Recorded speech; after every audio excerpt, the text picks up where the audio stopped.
Bueno, buenos días. Es una presentación casi familiar porque ustedes conocen a Gador. Quiero decir que no es un invitado al uso, pero bueno, quiero presentarla de una manera más oficial.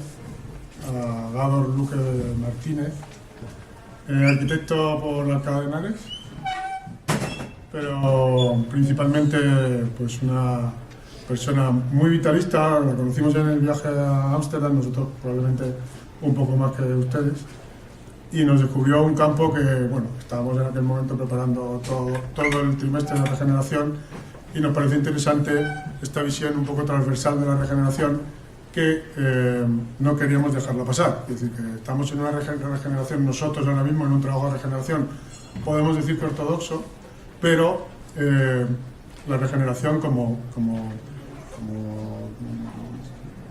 ciencia, podemos decir, nueva, tiene un componente de transversalidad tan grande como llegar a este tipo de cosas como las que nos va a enseñar Gador, ¿no?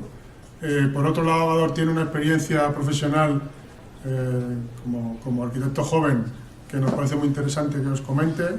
Luego después tendremos, al que quiera, al que esté interesado, tenemos alguna sesión de preguntas, pero la dejo darle las gracias porque la verdad es que va y viene de Barcelona porque está en plena entrega, como todo el mundo, siempre liado, y vamos, no le vamos a poder enseñar ni San Nicolás, pero otro año será, ¿vale?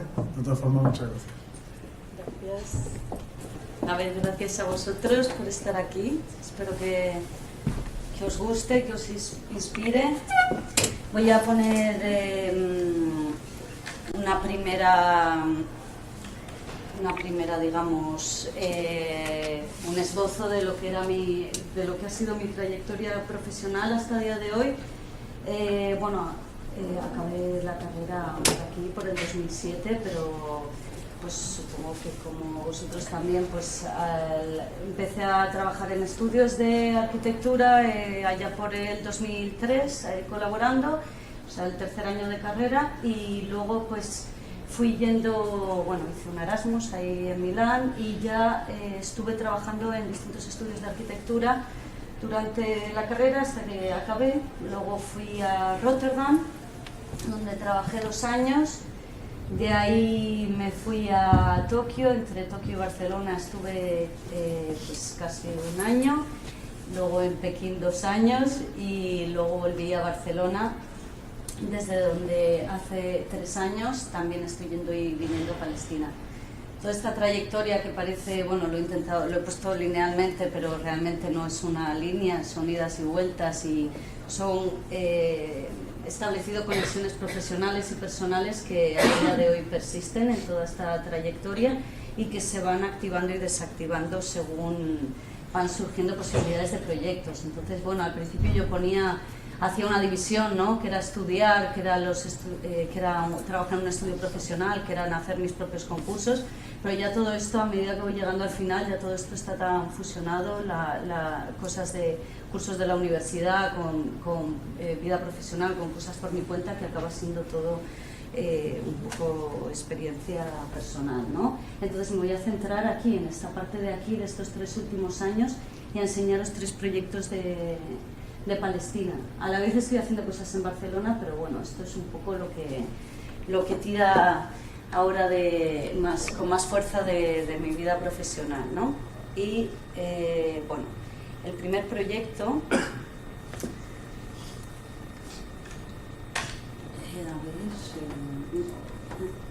voy a esperar.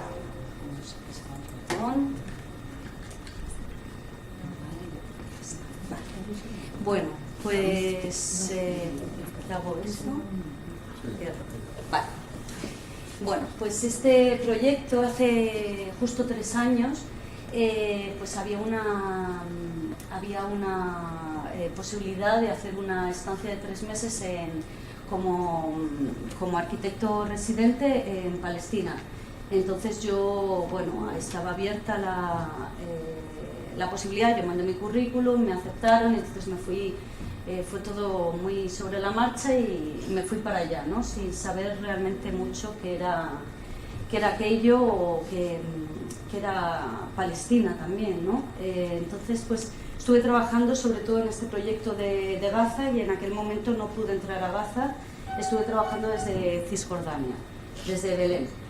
Entonces, bueno, para hacernos un poco la idea de dónde estamos en la costa este del mar Mediterráneo, como a 3.500 kilómetros de aquí hacia el sureste, y es un enclave muy rico históricamente, culturalmente, gastronómicamente, tal y como tenemos aquí, como en la península, y con una complejidad muy grande, porque, bueno, debido a unas... esto no sé, nos remontamos aquí a 1917, es justo cuando deja de estar, digamos, gobernado por el Imperio Otomano, va a pasar a ser del Imperio Británico, y en ese año se firma una declaración de Balfour en la que establece que va a ser la nación hogar para los judíos. En aquel momento, en este enclave, estaban viviendo menos de un 5% de la población era judía, el resto mayoritariamente eran cristianos y musulmanes. Entonces, pues bueno, ¿qué sucede? Empiezan a asentarse, empiezan a llegar, justo después de la Primera Guerra Mundial, algunas colonias de judíos de Europa. En el 47, después de la Segunda Guerra Mundial, se establece por parte de las Naciones Unidas un plan de división territorial en el que se habla de dos estados, el Estado judío y el Estado árabe. En este Estado judío sí que específicamente se habla de un Estado judío, que era lo que se había acordado en 1917, que estamos hablando sobre todo para los judíos que habían sobrevivido al Holocausto y los judíos que venían de Europa. Y el resto, el Estado árabe, realmente ahí aglutina todo, los judíos que ya vivían allí, los cristianos, los musulmanes. Entonces, esta gente, que finalmente este es el plan que se plantea, pero esto es como queda, esa división, son expulsados de sus lugares cuando se crea el Estado de Israel, que es el Estado judío, son expulsados de sus casas y son enviados a bien Cisjordania o Gaza. Cisjordania pasa a ser dependiente de la nación colindante, de Jordania, y Gaza de Egipto. Luego también en la Guerra de los 6 días, pues Israel igualmente se anexa territorio en los Altos del Golán, en Jerusalén y la península del Sinaí, que luego devolverá en los 80. Y bueno, esto es a día de hoy, realmente el territorio es aún más fragmentado. Esto ya en el siguiente proyecto veremos que es un proyecto situado en esta zona, un poco esto. Pero ahora estamos en este punto, en Gaza. Entonces, en Gaza, ¿qué pasa? Bueno, lleva desde el 2007, está en estado de sitio, no entra ni sale prácticamente nadie, ni productos, y la población son unos 2 millones de personas, este es la franja, unos 40 kilómetros de largo por 10 de ancho en su parte más ancha, y es decir, que tiene una densidad muy grande de población. Y es una de las densidades mayores del mundo, de hecho, en esta franja. Una natalidad también muy alta, y el 70% de esta población son refugiados que vivían antes en toda esta costa. Algunos se fueron caminando por la costa hacia el sur y otros se fueron caminando hacia el desierto para adentro. Entonces, en esta zona, en Gaza, tenemos esta cantidad de refugiados. En concreto, bueno, este proyecto se localizaba aquí, en el norte, justo donde está la única entrada, el único checkpoint aduana ahora mismo vigente desde Israel, de entrada desde Israel. Hay uno en Rafah desde Egipto, pero este está cerrado la mayor parte de las veces, y todos los que había aquí a lo largo de la franja están cerrados. Entonces, pues bueno, esta zona es una zona que... Uy, estoy señalando. Es una zona que bueno, que en un momento, en el año 93, que fue cuando fue el protocolo de Oslo, y vivió su pequeño momento de bonanza, de esperanza y demás, porque se habló de que se iba a crear un doble Estado. En un periodo de 5 años se crearía el doble Estado, este Estado árabe que se había prometido, y entonces empezaron a hacer planes urbanísticos muy ambiciosos, que más bien el tipo del cual estas torres son estas de aquí que veis, solo se llegó a construir una parte porque luego llegó la segunda intifada y demás, se paró todo aquello. Y también estas torres de aquí, recuerdan más bien a los planes de aquí urbanísticos de los años 60 y 70, ¿no? Pero aquí es un plan del 94. Esta zona es después del 2014, pues bueno, como estaba cerca de la aduana y tenía gran densidad de población, fue una de las zonas más afectadas en los bombardeos, y entonces pues bueno, era donde teníamos que localizar el proyecto de viviendas, ¿no? Porque mucha gente que quedó afectada por los bombardeos seguía viviendo ahí, pero casi con una autoconstrucción, ¿no? Entonces nos encontramos esta zona que lo primero fue analizar, ¿no?, las circulaciones. Algunas, las rondas estas, las arterias, eran parte del plan aquel que se llegó a construir una parte, pero las otras eran unas conexiones que habían surgido casi espontáneamente, tanto las peatonales con sus puntos de encuentro y plazas, como las rodadas con distintas categorías. Ellos se habían ido como autogestionando estas zonas. Ahí vemos unas imágenes.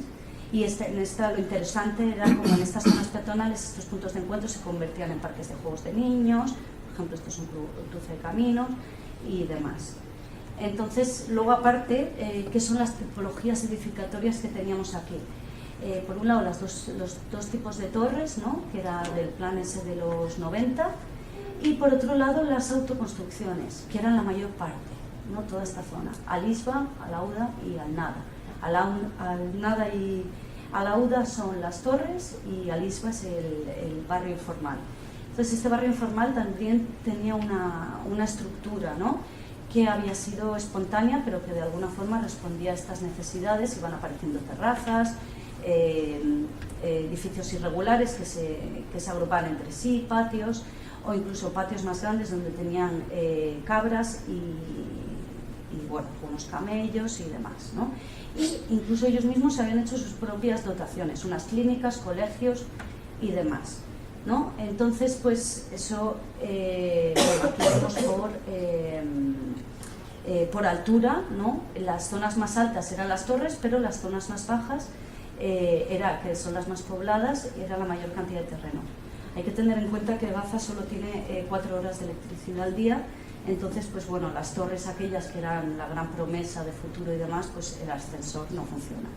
Entonces, pues bueno, esta gente está subiendo y bajando todos los días a pie. Esto igual, que bueno, son 4 plantas, al máximo digamos que serían las 3 plantas, pero bueno, entonces empezamos a ver cómo estas zonas intermedias, estas zonas donde las torres tocan al suelo, es donde empieza a surge la vida de una forma muy fuerte, tiendas, negocios, pequeños parques de juegos y demás, ¿no?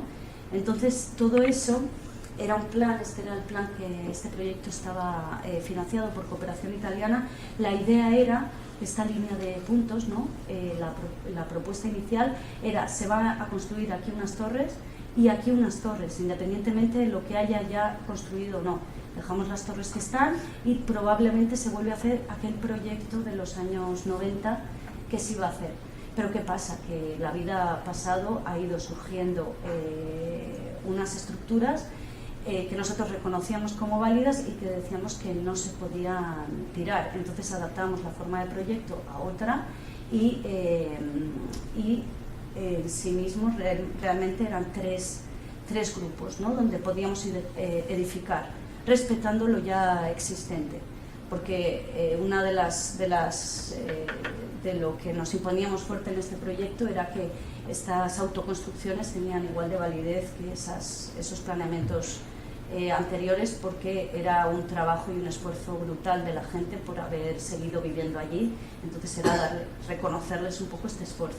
Entonces este fue un primer acercamiento de módulos para ver cómo era esta ocupación. Este acercamiento, la verdad que hay que decir que trabajamos con varias tipologías de vivienda y demás, no podía ser más tipo Europan, Holanda, y bueno, la idea era un poco ir conectando ir conectando las dos tipologías, ¿no? Y que de una transición lenta se fuesen generando toda esta tercera tipología. Esto la verdad resultó en la presentación, probablemente por falta de entendimiento, resultó caótico. Ni el gobierno ni el Ministerio de Vivienda de Gaza ni Cooperación Italiana les gustó el proyecto. Dijeron que era un error máximo, que era prácticamente seguir haciendo bueno, pues, favelas o chabolas en esta zona, y bueno, pues aquello quedó bastante claro que no era la línea por la que había que seguir. Pero entonces lo que decidimos fue, en vez de seguir con esto, seguir de alguna forma fragmentado, pero en vez de 5 tipologías edificatorias solo poner 2, y agruparlas de forma que, bueno, seguíamos teniendo esos espacios intermedios verdes y demás, pero de una forma mucho más sencilla, ¿no? Entonces, bueno, esto sigue siendo el esquema este. Entonces, bueno, volvíamos a analizar y además planteábamos lo de las fases. Vale, puedes llegar hasta un punto, pues llegas hasta un punto, que tienes más presupuesto, llegas hasta otro. Entonces empezamos a hablar de unas manzanas abiertas, ¿no? Que eran volúmenes a los que se llegaba agrupando de distintas maneras solo 2 tipologías, ¿no? Entonces, pues aquí van apareciendo la fase 2, la fase 3, la fase 4, incluso, bueno, aparecía lo que nos interesaba más, que a pie de calle ya planteábamos todo este espacio permeable que podía, de entrada, tenía unos espacios comunes y comerciales que igual podían ir creciendo ellos con sus propias necesidades y evolucionar tal y como había ido sucediendo antes, ¿no? Entonces, pues esto ya además cumplíamos con la cantidad de viviendas que había que cumplir, con los metros cuadrados, demás. Todo el mundo quedó contento, Cooperación Italiana, el gobierno, el Ministerio de Vivienda, y entonces empezaron a lo que sería la construcción de estos 2 primeros módulos. En teoría iban a hacerlo, este proyecto iba a quedar construido, esto estábamos hablando del 2016, en el 2017, pero aquello se paró de nuevo y ahora es cuando ha empezado a construirse. Bueno, esto es las tipologías. La verdad que cambiaron bastante las viviendas, pero bueno, lo que era un poco, son familias muy grandes, estamos hablando de familias a lo mejor con 10 hijos, tenemos espacios, todos estos espacios que miran al patio de Manzana, son espacios ventilados, ¿no? Masravilla es celosía en árabe, y esto se encuentra también mucho en Andalucía, eran espacios donde más bien estaban las mujeres que podían disfrutar del espacio público pero sin ser vistas. Entonces todo el tema de distribución de la casa es empoderar con muchas posibilidades de circulación a estas mujeres que tienen ahora mismo una falta de privacidad, ¿no? Es casi incluso darles la salida del pánico de alguna forma. Incluso planteábamos una segunda salida por las viviendas, como los proyectos estos que siempre me gustan en Álvaro Alto, el estudio de arquitectura siempre tiene la salida de pánico, ¿no? Por si viene algún cliente molesto, pues él se va por una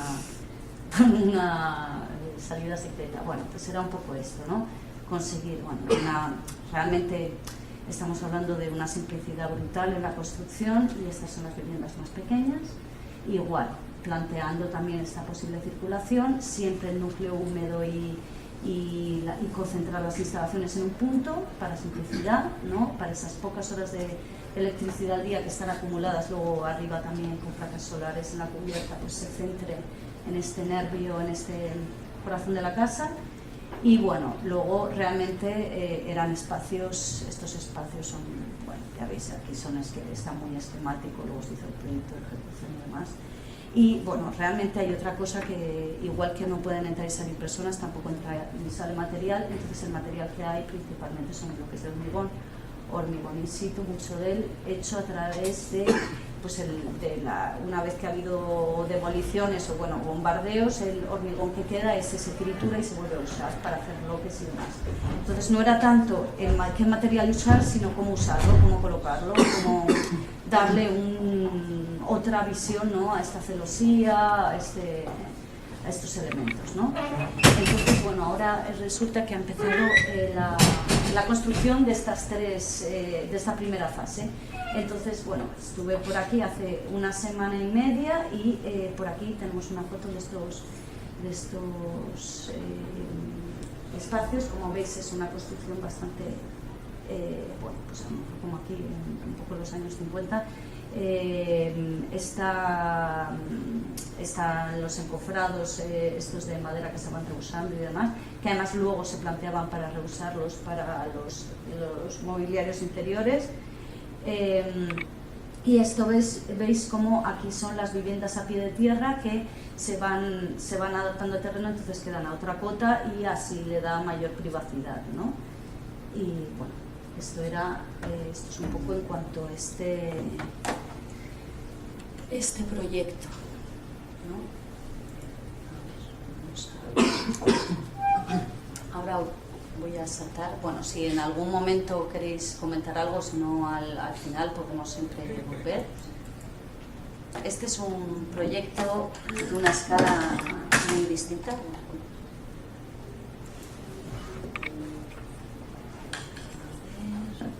Bueno, siguiendo, bueno, a la vez que estaba esos 3 meses que estuve principalmente trabajando en ese proyecto de Gaza, también iba haciendo otros estudios, ya que estaba sentada en Belén, en Bet Sahur. Estaba haciendo también estudios de campos de refugiados en esa zona. Uno de ellos que empezamos fue el de Sofat. Y entonces este estudio, ahora soy también socia, era uno de los que trabajaba con el estudio que abría estas residencias para arquitectos. Entonces con ellos seguí colaborando luego y sigo a día de hoy, y en aquel momento estábamos haciendo, esto es un poco el organigrama de este proyecto, porque fue un proyecto que durante 2 años, del 2016 al año pasado, el 2018, trabajó muchísima gente, ¿no? Entonces, pues bueno, estábamos en Estudio Atzue, yo ya estaba ahí dentro trabajando, y estábamos como asesores técnicos de la ONG italiana Overseas y de UNRWA, que es Naciones Unidas para los Refugiados Palestinos, haciendo un estudio ambiental del campo de refugiados de Sofat, en Jerusalén Este.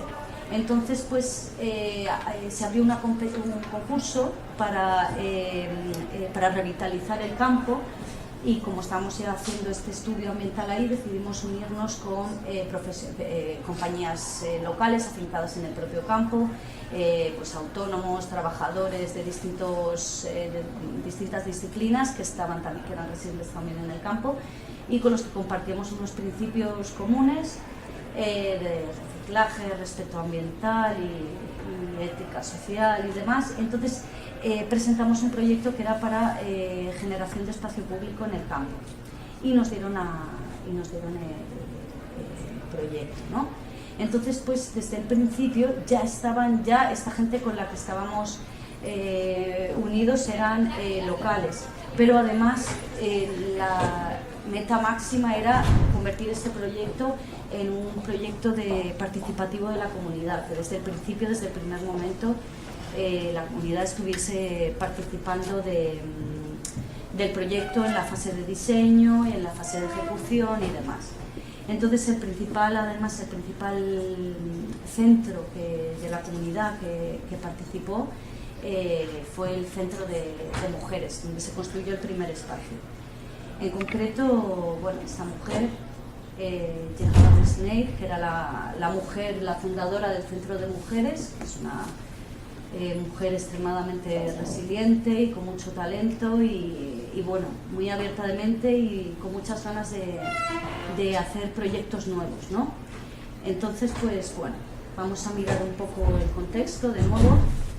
Ya sabemos que esto es Palestina, ¿no? Cuando es la Nakba, esta creación del Estado de Israel y expulsión de palestinos en el 48, pues muchos, ya dijimos, se van caminando hacia el centro hacia el desierto, ¿no?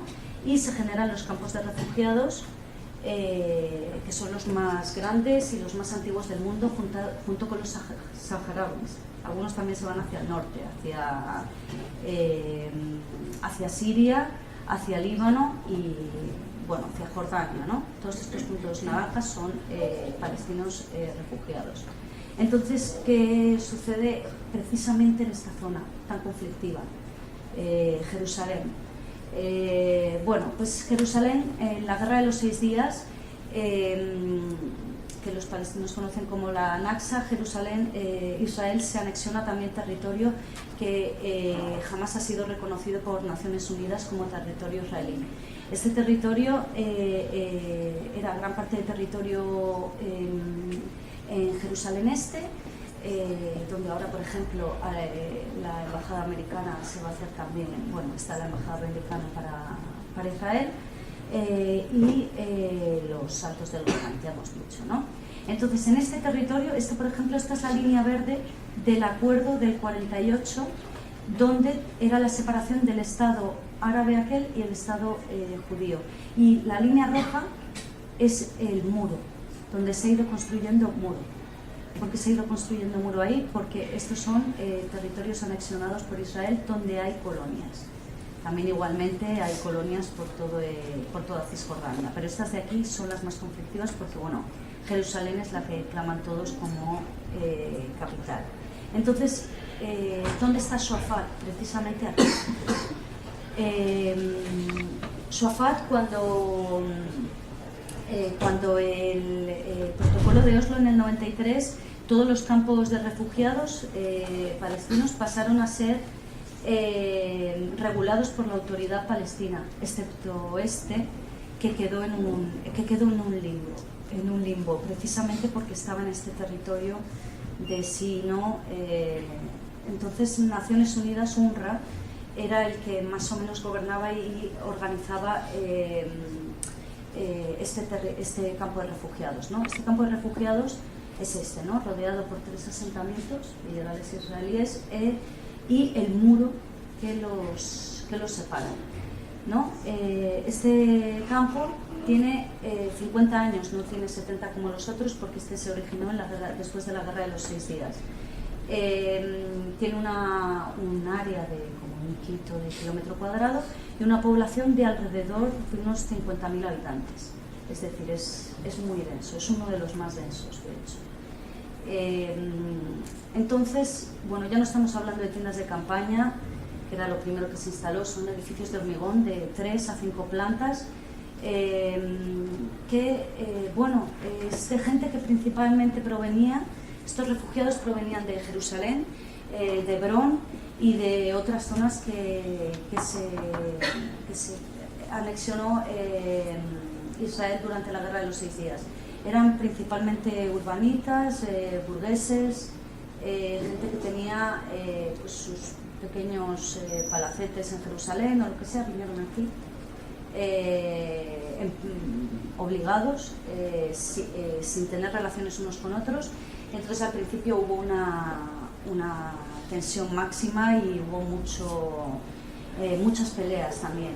También llegaron con traumas de desplazamiento, demás y tal. Pero a la vez fue surgiendo una comunidad muy fuerte, con muchas alianzas entre sí, que fueron haciendo por cuidar este espacio en el que estaban abandonados en un limbo de temporalidad permanente, ¿no? En esta especie de jungla de hormigón. Entonces iban haciendo sus propias soluciones arquitectónicas que igual a esta escala, estas soluciones totalmente espontáneas, pues tenían su lógica y son de admirar, porque cada familia va creciendo cada vez, ¿no? Pues el piso de arriba cada vez es más grande.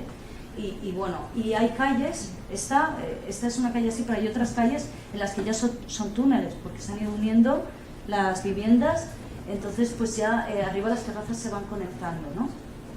Entonces, bueno, hay un ansia por el verde también.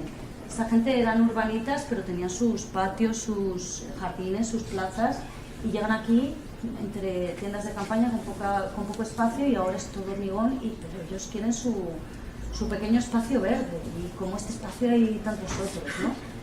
Entonces, bueno, ¿qué fue lo primero? Durante esto llevó un año de trabajo, era entender un poco qué es el campo, ¿no? Cómo es el plano. Por un lado, la red física, pues mapear el campo, que son dónde podemos, cómo funcionan las calles, dónde podemos tener espacios, pequeños espacios libres para generar esta red de espacio público. Y por otro lado, entender la red social también, estas alianzas que se han generado a lo largo de estos 50 años, estas comunidades, estos barrios que hay dentro de del campo. El campo es todo esto y esta es la entrada, y aquí es donde están situados los edificios de Naciones Unidas, que es el primer barrio, y es donde está un poco las principales dotaciones.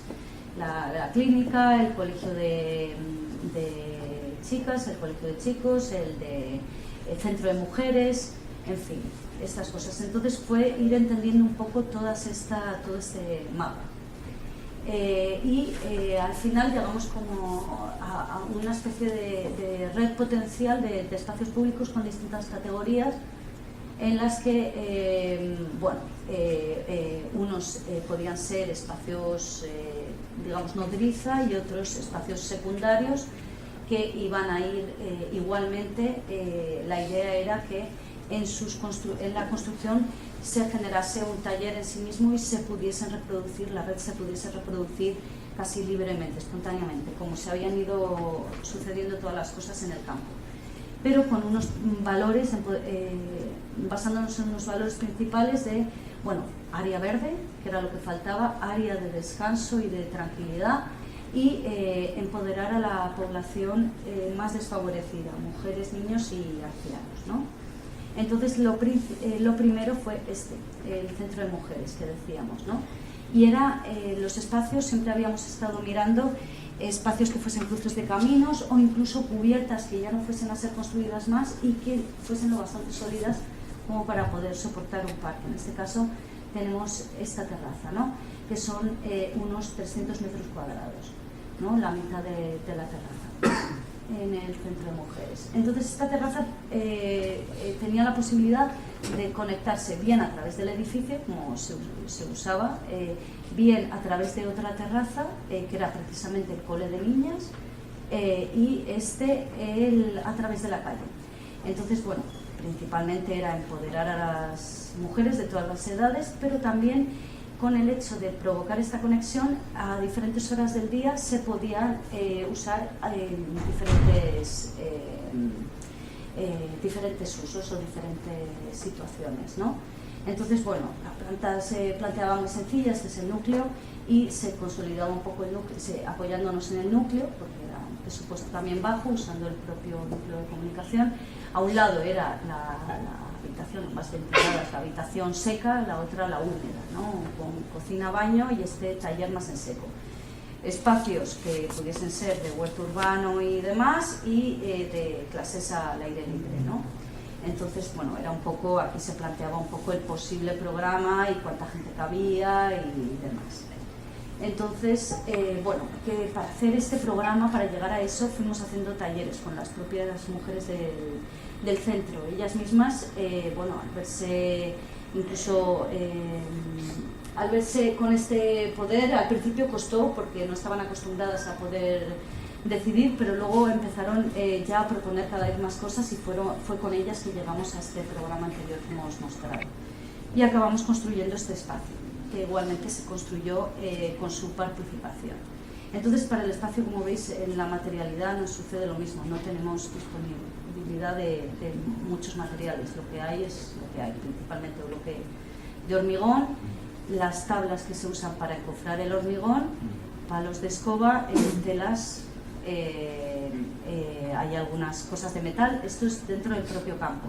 Igual, esta viga la hicimos ahí, la producimos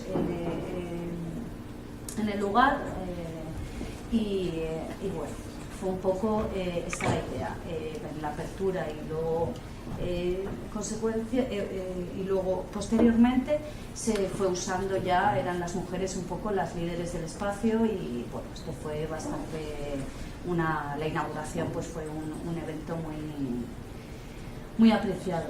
Pero bueno, mirando, vamos a mirar un poco otras circunstancias del proyecto. ¿Qué sucede con el agua, ¿no? Estamos siempre hablando de agua de espacio verde. Espacio verde necesita agua para regarse, ¿no? Entonces, ¿qué sucede con el agua? Esto es en Cisjordania. Realmente en cantidad de agua al año llueve más que en Londres.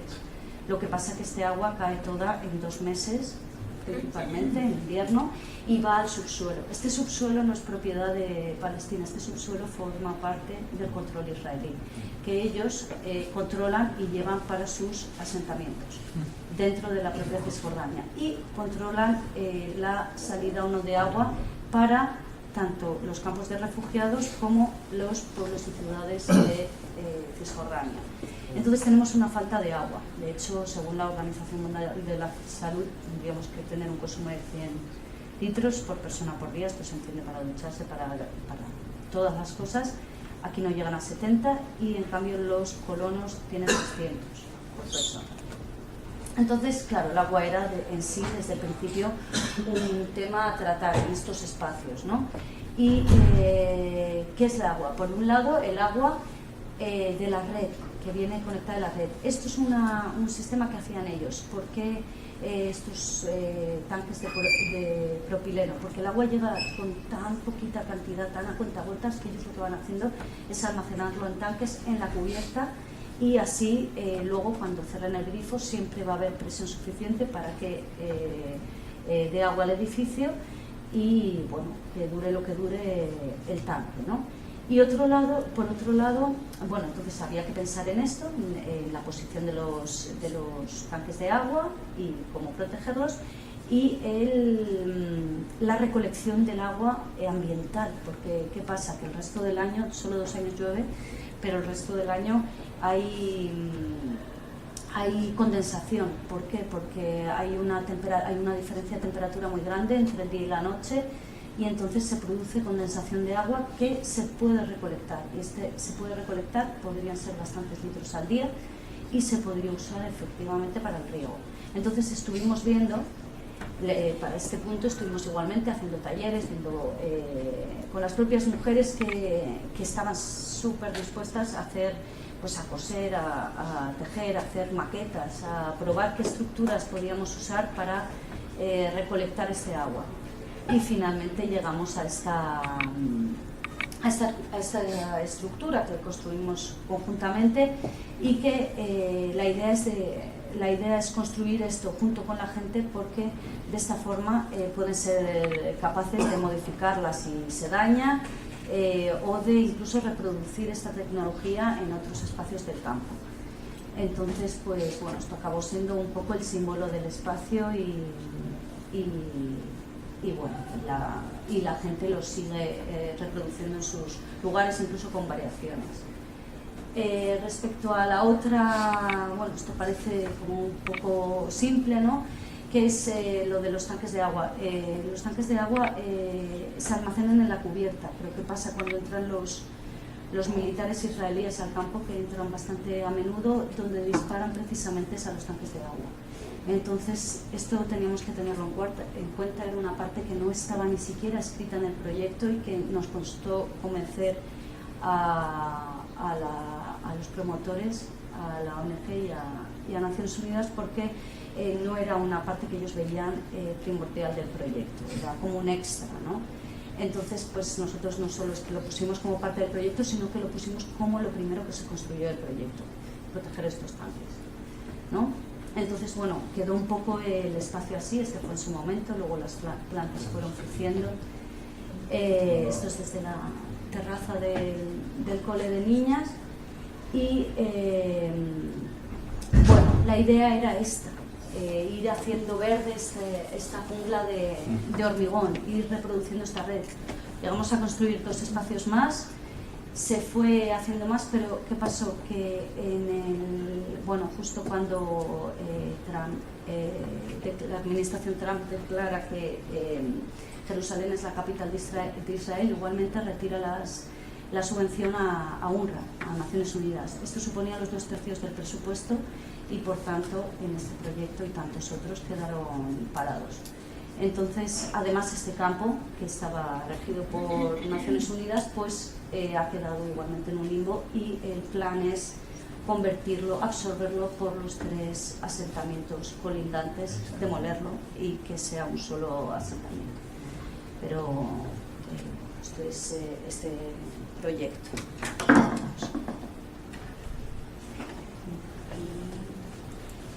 Vamos a pasar a otro, vamos a volver, estoy enseñando de distintas escalas y distintas localizaciones. Este es igualmente en Gaza, volvemos a Gaza y volvemos a la misma zona donde estábamos.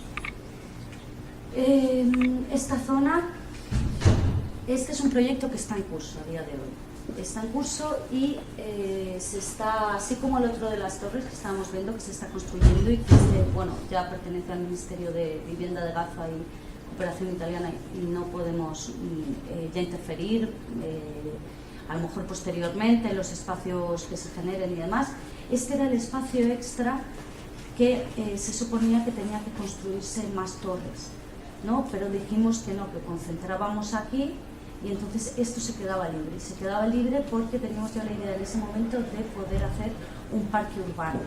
Luego por aquí, por el norte, va a ser más construido y se quedaría como una charnela entre esa nueva construcción y esta que existe ya para parque urbano, parque dotado, un poco como lo de las terrazas, pero a una mayor escala, estos son 15.000 metros cuadrados.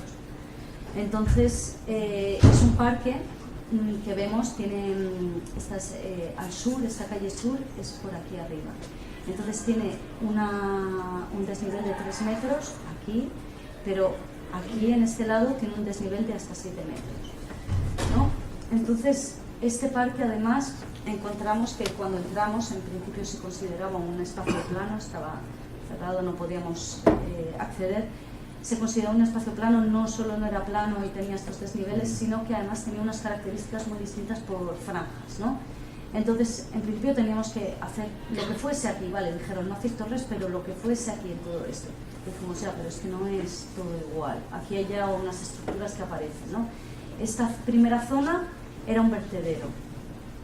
Esta segunda zona había sido un área militar, porque esto está la zona que está más cerca de la aduana con Israel y había sido una pequeña base militar. Esta una vía que se usaba a día de hoy y que conectaba con un pueblo que está justo al norte, esto un pozo y esto una zona ocupada por beduinos. Entonces dijimos que, bueno, esto es lo que estamos hablando, esto era el vertedero, ¿no? Que ya había ido creando una especie de topografía.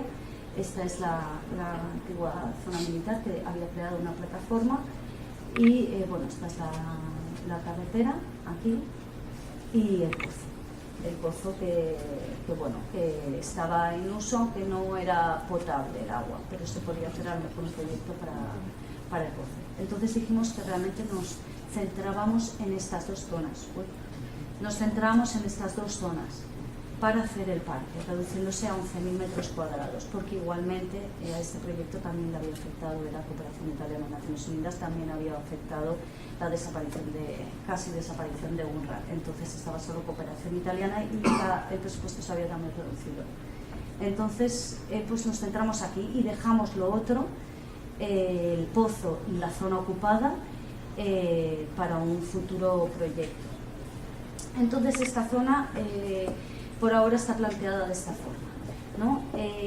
Este programa igual se ha llegado con participación de la comunidad, la misma comunidad que en el primer proyecto que os he enseñado, habíamos hecho viviendas para ellos. Pues esta misma comunidad planteaba unas necesidades, ¿no? Para empezar, lo principal era un campo de fútbol. Estos son tan forofos del fútbol y además de la Liga Española que reproducen los equipos con todas las alineaciones del Real Madrid, bueno, hasta del Albacete se sabían todos. Entonces, ¿qué pasa? Que este campo de fútbol, donde ellos jugaban y hacen su mini liga, en paralelo a la Liga Española, era donde se estaba construyendo las torres, los primeros bloques, esos que os he enseñado. Entonces perdían su campo de juego. Entonces lo principal es generar un campo de juego para que puedan jugar, ¿no? Y este campo de juego resulta que si hacemos un campo de 70 por 40, a ver, no va a ser un estadio, pero pueden ser 3 pequeños campos en paralelo de balonmano, de baloncesto y demás, o un campo más grande cuando hagan la miniliga. Entonces, además, cabía exactamente esto en esa previa plataforma militar, es decir, que no, utilizamos ya lo que está trabajado en el terreno para posicionar este campo de juego. Por otro lado, aquí, claro, ellos decían, el ministerio, ¿os vaciamos de basura esto? Y era, no, porque, claro, vaciar de basura, que para ponerla al lado, en otro lugar, no. La idea es, la compactamos aquí mismo y hacemos parque, terrazas de cultivo en esa zona, y además generamos aquí una especie de anfiteatro. Aquí está planteado muy esquemáticamente, pero la idea es que se va adaptando ya en el proyecto de ejecución, ya vamos haciendo algo más adaptado al terreno. Un anfiteatro que pueda ser cubierto posteriormente en el futuro y que se pueda usar también para actividades, distinto tipo de actividades. Esta zona de aquí, que es la zona que conecta, las torres están aquí justo debajo, es la que sería la vía principal, esta la arteria. Puedes hacer el edificio multifuncional aquí, un edificio que sea permeable al parque, que se pueda dividir o que se pueda usar como un solo edificio, y que además tenga aquí una franja donde están pues baños, pequeños despachos y demás, algo muy sencillo, ¿no? Pero que permita distintos usos. Y luego en la charnela entre el campo de juego y lo que llamamos el circo, pues unos huertos, unos talleres para hacer cultivo de fresas hidropónico y demás, ¿no? Que Gaza de hecho es famosa por las fresas. Y era un poco llevar esto, pero claro, como se están quedando sin terreno, no hay terreno suficiente, pues la idea es que no se pierda esa tradición de cultivo y demás. Entonces, bueno, además planteamos unos espacios intermedios, que es la zona 5, que se llama, que son espacios de juego, donde aparecen otros equipamientos, pues pequeñas zonas estanciales o pequeños parques de juegos de niños, o zona de skaters y de parkour. Parkour es junto con skaters, pero más parkour es lo que más se practica en Gaza, porque bueno, usas tu propio cuerpo, es ir saltando, y se usa actualmente también como actividad física para tratar pues problemas postraumáticos en niños y demás. Entonces, pues en esas plataformas generar algo para el parkour. Y luego, este es un poco el esquema de instalaciones. Usar el edificio como un cerebro, ¿no? Y como un corazón que bombea al resto del parque, ¿no? Con unos canales para el agua y la electricidad. Entonces, bueno, esto era un poco lo preliminar. Claro, nosotros queríamos dejarlo todo abierto, siempre. Pero ellos empiezan, no, que van a entrar las cabras o los camellos, no, que la gente lo va a destrozar, ¿no? Que siempre Gaza ya está cerrada, pero es que la gente se cierra aún más porque no se concibe el espacio, si no estás cerrado, no te sientes protegido, la gente no lo va a usar. Entonces, planteamos, si hay que cerrarlo, pues hay otras maneras de cerrarlo, usarlo en el propio edificio, ¿no? Aquí de alguna forma, para contener ese terreno, usar los desniveles, o que ese cierre signifique un punto de comunicación entre la gente, o que haya algún tipo de cierre más verde, demás, ¿no?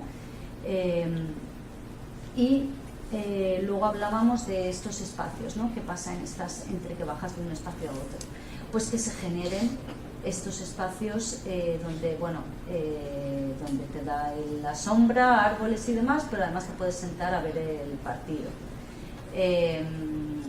igualmente aquí pues podía pasar en estas terrazas de cultivo, ¿no? ¿Qué pasa? Y en estos son los que planteamos como espacios de juegos de niños igual, que se experimente el paisaje de una forma más dinámica, ¿no?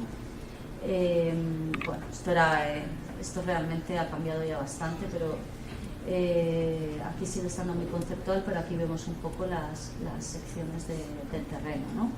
Entonces, pues ante todo era dejar claro que hay un corte, está delimitado el parque, que no va a ser totalmente permeable a no ser que entres por las puertas, que igualmente planteamos varias entradas por el edificio y que estos programas tengan su propia entrada para poderlo usar independientemente. Entonces, bueno, esto era planteando el edificio multifuncional bueno, esta banda, que si la podemos hacer así o asá, donde se ponen los depósitos de agua, donde las placas solares, que si esto se hace cubierta verde, que si no. Entonces estamos un poco ahora mismo, esto era también el otro edificio, es muy sencillo, ¿no? Simplemente es un invernadero, ¿no? Pero ¿qué pasa con este invernadero, ¿no? ¿Cómo se puede abrir o cerrar? Yo qué sé, cómo se puede dividir en espacios. Entonces, pues íbamos todo esto para los talleres, aparte de trabajar mucho con la gente con maquetas.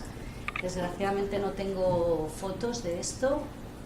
A ver, pues trabajamos también enseñando pues lo típico, referencias, la hoja de referencias, ¿no? Que son, ¿qué puede ser cada cosa, ¿no?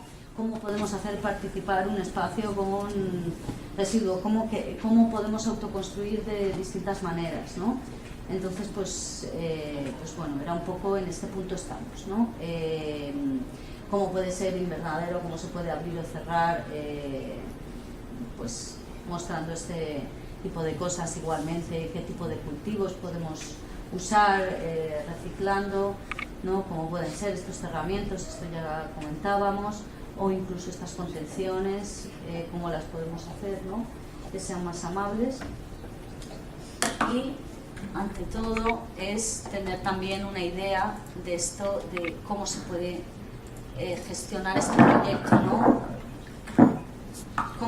¿Cuál sería su línea temporal? Bueno, aquí donde dice, la verdad que aquí donde dice marzo, esto ya sería junio, porque bueno, pues las cosas se han ido retrasando, pero bueno, esto es lo que se plantearía, el tiempo de construcción de cada cosa. Si se pueden ir haciendo cosas en paralelo, además el hecho de haberlo partido en zonas, ¿no? Y como estas zonas se pueden ir haciendo independientemente unas de otras, o hay algunas que tienen prioridad, como la zona 5, que es el parque de la zona 3, perdón, es el parque de juegos para que jueguen al fútbol, pues esa es la que tiene que acabar antes, ¿no? Y que su inauguración pues sea ya en sí mismo un evento, ¿no? Esto van apareciendo estos eventos, ¿no?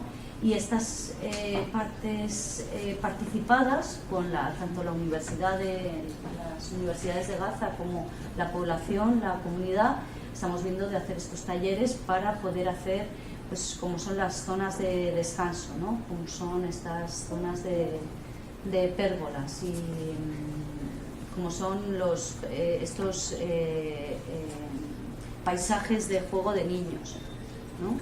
Entonces, pues, claro, aquí vemos también esta línea, que es, ¿qué pasa? Que hasta aquí podríamos tal vez llegar con el presupuesto, pero hay problemas también por el hecho de haber desaparecido uno de los promotores principales con el presupuesto. Entonces, ¿cómo podemos hacer para que esto no muera aún habiéndose cortado el presupuesto? Ir haciendo crowdfunding de ciertos puntos y además con la participación de la universidad y de la comunidad, pues que supusiese un ahorro en el presupuesto, ¿no? Entonces ahora este punto es el que estamos trabajando, sobre todo ir viendo. Otra cosa que hemos hecho es hablar con la compañía de teléfonos móviles para que el espacio de cubrición de este anfiteatro pues se pongan ellos su logo y entonces pues así van a subvencionarlo y bueno, es ir buscando un poco el camino, ¿no? y a ver cómo vamos. No sé si esto es un poco lo que tenía preparado. Podemos volver a los proyectos que...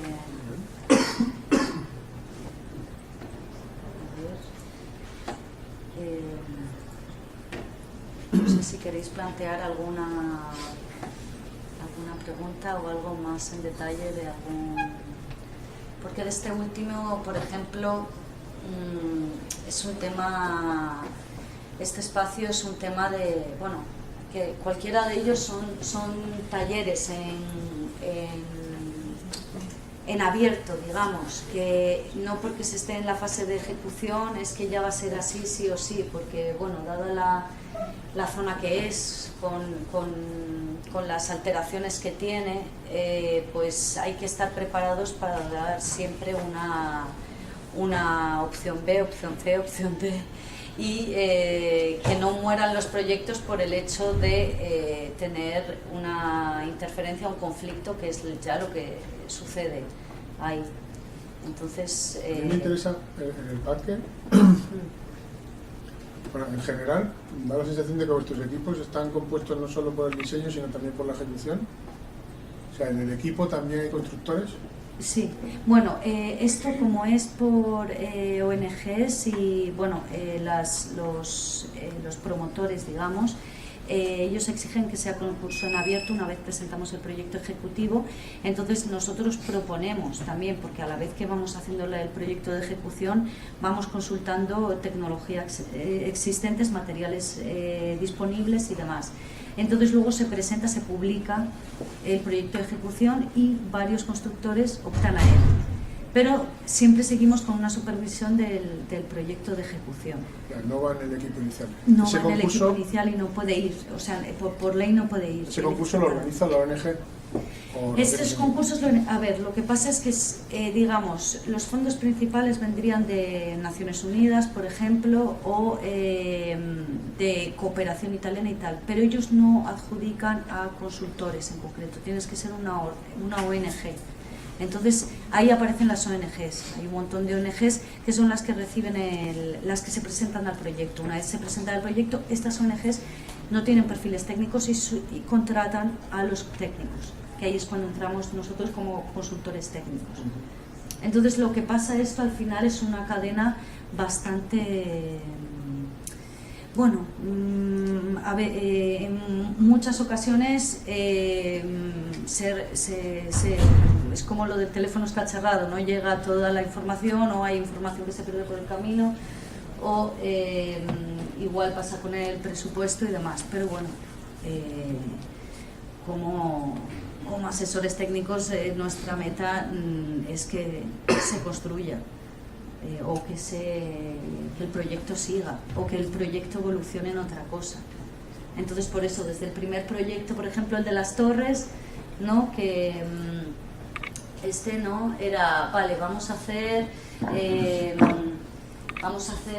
decían, a ver, vamos a hacer esta zona, a ver si sale, aquí. Esto es lo que vamos a construir. Entonces ya de entrada aquí, esta línea de puntos, ya aquí vimos esta posibilidad en aquel momento que esto podía ser otra cosa, que es el parque, el último proyecto que salió ahí. Y ahora en el parque también no es solo esto, es que aparece otra loncha más de terreno, que puede ser otra cosa, y que además... El pozo y esa zona. Porque ahí no hay ningún tipo de actuación en el diseño en relación al tema del agua, que debe ser tan preocupante. En este hay, sí, lo que estamos estudiando en el del parque, igual es irrigación por gravedad y el sistema era por esto lo de los canales, ay no, que me he ido de, digamos, esto...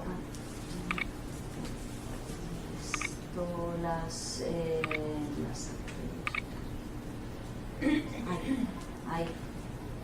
Este de aquí, ¿no?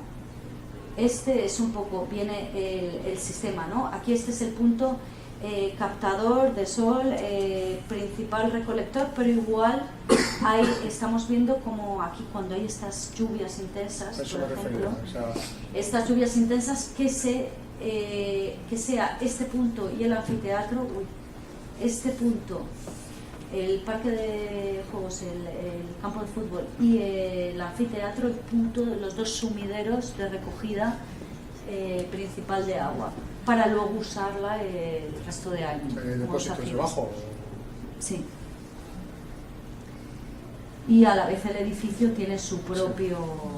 Sí, pero bueno, me refería a eso, a que sí. En el proyecto anterior de la terraza pues sí. se ha ido a un paraguas porque no hay un sitio, sí. pero aquí que justo hay un área importante sí. que por lo tanto lloverá, es decir, habrá más caudal de agua a recoger, ¿no? Sí, igual, esto, aunque son temas muy complicados en este punto, porque igual que los tanques de agua son objetivos de los disparos cuando entran los militares en el campo, aquí donde haya aljibes, donde haya placas solares, son los objetivos de los drones israelíes. O sea, porque si hay un aljibe es un sitio donde probablemente puedan estar escondiendo armas. O si hay una placa solar, pueden tener una autosuficiencia. Entonces, todo esto es muy complicado. Claro que lo planteamos en el proyecto y lo estamos haciendo, pero es un tema que, claro, hay que andar siempre buscando otras opciones, igualmente, que sea, pues eso, que por supuesto tenga placas solares, pero que también su disposición y su funcionamiento sea bioclimático en sí mismo, por su posición, por cómo es la cubierta, pues que funcione bien climáticamente a pesar de que las placas solares dejen de funcionar o algo así. ¿Alguna pregunta más? ¿Alguien tiene alguna...? Cuando buscan, has dicho que salen a buscar técnicos una vez que el proceso ya está arrancado, ¿buscan arquitectos o buscan ingenieros? ¿O qué prefieren? ¿O pues no hay no hay, yo creo que ni siquiera conocimiento de esta diferencia a lo mejor. De hecho, entonces la pregunta es la siguiente: ¿qué diferencia la aportación en esta situación al arquitecto del ingeniero? Pues a ver, mis compañeros son ingenieros y biólogos y sociólogos y hay un poco de todo. Y yo creo que es muy importante esto, que sea multidisciplinar y que estemos aportando distintos puntos. Y para mí, yo creo que, bueno, casi a veces me siento que estoy conectando distintas ramas. Que a lo mejor el ingeniero está a su tema, el biólogo está a su tema, el sociólogo, pero que de alguna forma estoy haciendo de puente. Quiero pensar que... Tú eres la directora de orquesta. Claro, podría ser, de alguna forma sí, porque bueno, yo creo que la arquitectura, eso, tocamos tantas cosas que al final, pues, no sé, hay empatía con mucho, puedes empatizar con tantos sectores y ponerlos a trabajar entre sí. No sé. Hay una cosa que me ha fascinado de la idea de todos los proyectos, yo creo que un poco del sistema de funcionamiento que tenéis, ¿no? Y es el hecho de que participar con la ciudadanía les hace de alguna manera poder reproducir en el futuro, poder gestionarse ellos esos proyectos y que tenga una permanencia, ¿no? Porque me da mucho vértigo pensar hasta qué punto dependen de las decisiones externas, ¿no? Totalmente. Es una población que está cerrada entre muros dependiendo de decisiones externas que de alguna manera me parece, bueno, pues me parece que es impresionante ver cómo son gente que a pesar de todo pueden tener ganas, ¿no?, de hacer estos proyectos. Sí, además impresiona. Sí, totalmente. Y con estos 3 años he visto cada vez más eso. La gente está cansada de que tú no querrías estar en tu casa sentada esperando a que te llegue un paquete de arroz o lo que sea. Tú quieres hacer cosas y quieres sentirte realizado y poder ser capaz de ser dueña de tu futuro, ¿no? Entonces el hecho de poder implicar a la gente desde el principio, que esto es muy difícil de justificar siempre en los proyectos, la participación es yo creo que vital para asegurar el éxito del proyecto. Porque si no, porque la gente considera ya como suyo estos dibujos, porque ya han estado haciendo ellos maquetas. Entonces ya cuando llegue, ellos, claro, los proyectos que se habían hecho antes llega y el día de la inauguración se corta una banda, se sacan un par de fotos y venga, ahora lo usáis. La gente está ahí, pues bueno, pues a lo mejor lo usa, a lo mejor no. Sí, porque por ejemplo el sistema para recoger el agua, que la verdad es que no sabía de lo que está pasando ahí con el agua, me parece, o sea, un control ya, pero claro, el conocimiento no se puede controlar tanto, ¿no? Porque Exacto. esa gente que les das, o sea, y con ellos investigas la forma de captar ese agua y utilizarla y tal, a futuro es un tesoro para ellos, ¿no? Sí. Entonces, también quisiera saber, no sé si tienes datos, de hasta qué punto estos proyectos están haciendo que la propia población de ese enclave vaya teniendo trabajos, aunque sea a nivel local, en estos proyectos, si les puede dar una cierta autonomía que no dependa solamente de la intervención de ONGs, la aportación económica externa. De hecho, en este proyecto en concreto estamos trabajando con 3 grupos locales. Uno es el AISA, que es una agrupación, es una plataforma para los derechos de los niños y las mujeres. Otra es el Fondo Palestino, que son para crear startups. Y otra es el WAP, que son los que hacen tecnología de agricultura y demás, hidropónico y tal. Y son las 3 locales y las 3 están trabajando activamente en el proyecto. WAP, claro, más centrada en el tema invernaderos y tal, pero el hecho de los palestinos, la idea de generar estos espacios aquí es de poder tener a lo mejor tu pequeña oficinilla o tu pequeña tienda donde a lo mejor vendas productos que has procesado de esta zona de aquí. Yo qué sé, o otro tipo de cosa que estamos viendo que la gente realiza, actividades para sobre todo empujar a la población joven. Hay un desempleo muy grande, más de la mitad de la población, a que haga cosas y animarlos. Y también AISA, este grupo, pues va a impartir aquí clases de distintas temáticas y para enganchar un poco a la población. Entonces en este proyecto en concreto sí, pero los otros pues la verdad que más de la intención nuestra de involucrar a la gente y tal, no sé luego si va a ser de esta forma o era puramente, no sé, onírico para nosotros, no sé, pero este sí lo veo más claro esto. Yo también tengo una duda, que igual la has dicho cuando llegas, es que llega un poco tarde, pero la municipalidad aquí entra, el gobierno local entra en algún momento con vosotros en alguna fase del proyecto y luego saber un poco ese espacio público, ¿quién lo mantiene? Ya, eso es una buena pregunta, sí. En concreto en este proyecto sí, estamos trabajando con el Ministerio de Vivienda y de hecho fue bastante conflictivo porque aquí hay un barrio que es Bet Hanun y aquí está otro barrio, Bet Lakia, entonces no sabíamos a qué municipalidad pertenecía y para acceder al terreno tardamos un año porque, claro, Cooperación Italiana directamente había hablado con la municipalidad de aquí, dando por hecho que era esa, pero realmente no era esa, no era aquella, pertenecía al Ministerio de Vivienda directamente porque estaba entre los dos. Y esto fue un tema que tardó en tal. Y ahora vamos con ellos tienen sus propios ingenieros y arquitectos a los que les vamos mandando actualizaciones del proyecto para que cuando sea la entrega final del proyecto de ejecución, pues no estén un mes, sino que ya lo conozcan y pueda aprobarse o visarse más rápido el proyecto, que ellos van a visarlo directamente.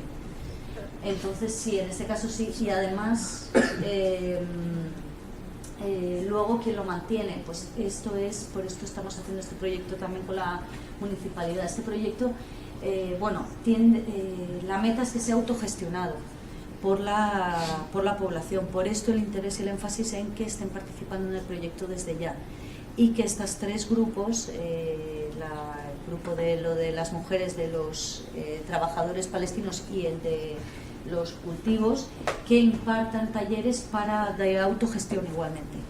Entonces, que la municipalidad sí, a lo mejor invierte algo, pero invierte en cuanto a infraestructura, porque la red de agua y electricidad sí que llega, pero bueno, ya vemos con las escaseces que tienen aquí, y que esto de alguna forma pueda ser más libre y de autogestión y por tanto variedad.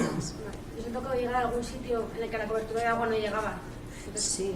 ¿eso cómo se gestiona? O sea, ¿quién tiene la municipalidad?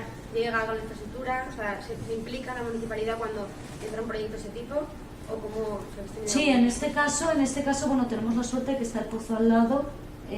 La red general de agua sí que va una red general por toda esta vía, por toda esta arteria, porque ya digo, esta zona era un plan muy importante en el 94 y se planteó como una zona muy nueva. Se hizo toda una infraestructura aquí debajo de la vía para llevar el agua y demás, y que a día de hoy están estas bocas. Lo que pasa que la cantidad de agua pues no es suficiente para llegar, pero hay bolsas de agua bajo el terreno que en este caso, pues bueno, en este pozo sí que así como en Cisjordania no se puede porque está controlado esto, los acuíferos, pero aquí sí pueden disponer de él.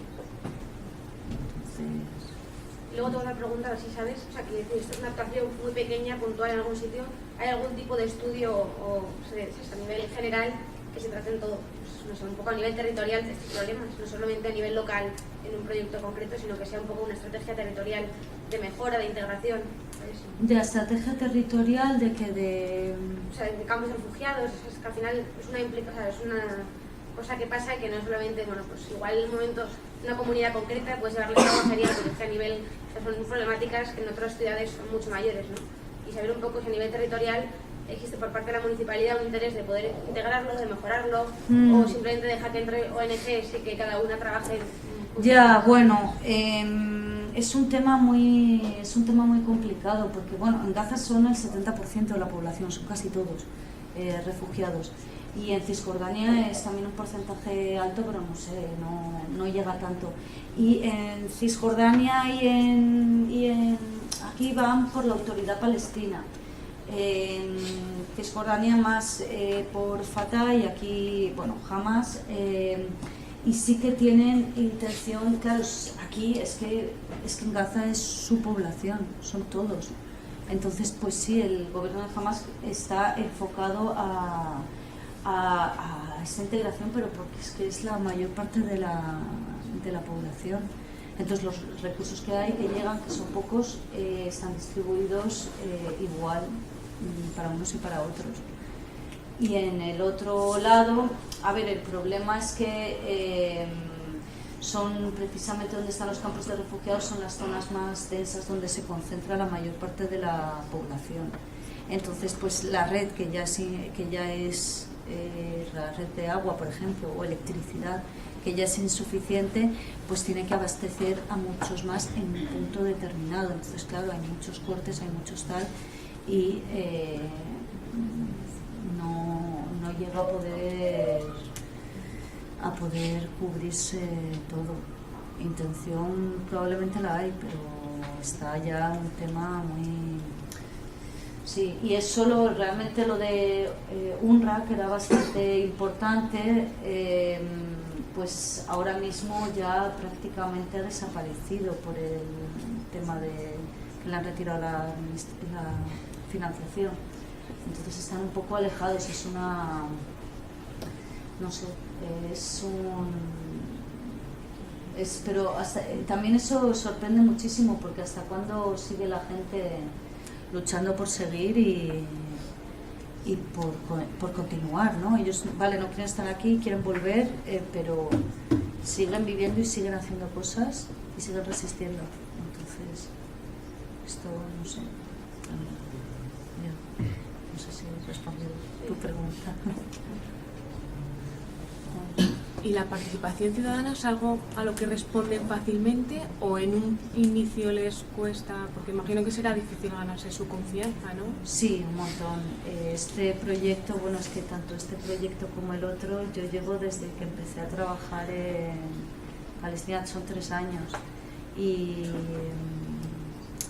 hay mucha desconfianza también, porque dada la trayectoria estamos hablando de una historia muy dura y que ya pues muchas veces la gente está harta, que les han llegado, les han prometido cosas y que luego sí, y luego si te he visto no me acuerdo. Entonces claro, la gente ya de entrada está un poco no sé, reticente a la hora de participar, pero luego ya sí que si hay constancia y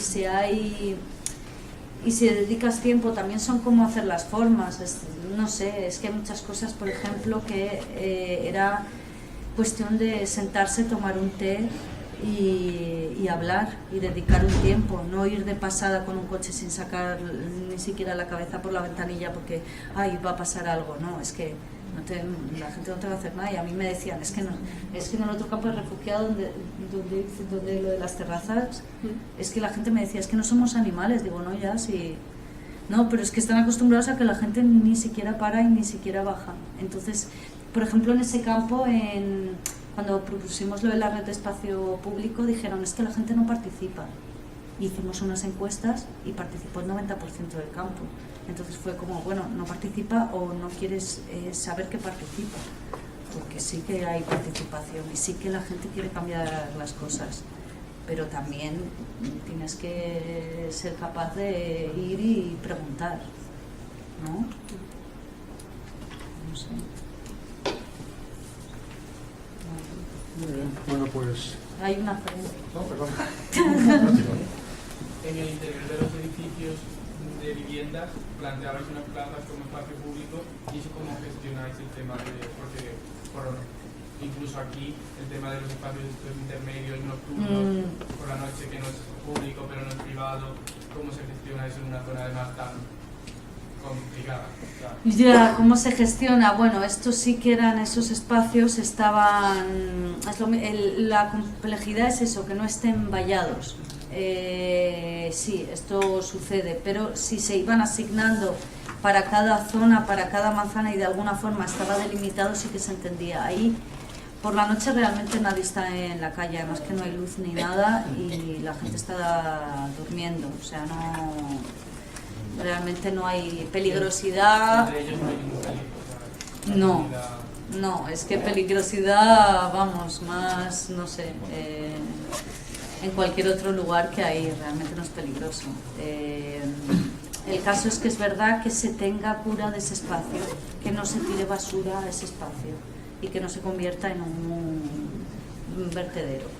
Esto sí que es lo que es complicado y era lo que estamos trabajando para mostrar, vale, pues aquí tienes un huertito urbano, hasta aquí llegas lo tuyo, hay que delimitar las cosas bien, no tiene por qué ser con vallas, pero tiene que estar muy claro que es de cada quien y que no se convierta en un basurero.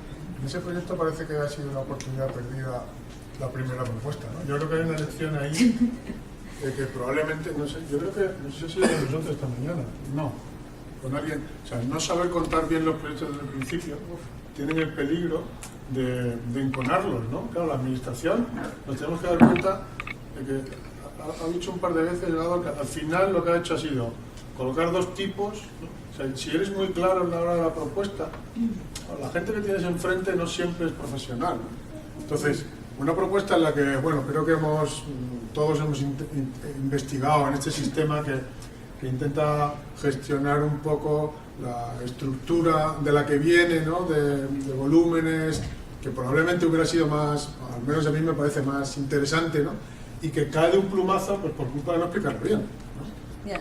Quiere decir que al final o de complejizarla mucho, ¿no? La verdad es que yo creo que de eso también en mi reflexión también he aprendido, ¿no? Que es verdad, o sea que no nos damos cuenta de que enfrente no hay siempre un arquitecto, ¿no? Enfrente pues hay gente que tiene problemas de seguridad, de que pasa por la noche, y entonces nos complicamos mucho la asistencia y damos al traste con una propuesta que yo creo que, o sea, a mí me ha dado pena, ¿no? Porque la otra propuesta no está mal, hay un proyecto en Chandigarh, me ha recordado mucho un proyecto en Chandigarh, que está bien, pero vuelve otra vez un poco a la estructura de lo que ya había, ¿no? Que son estructuras volumétricas un poco de los años 70, ¿no?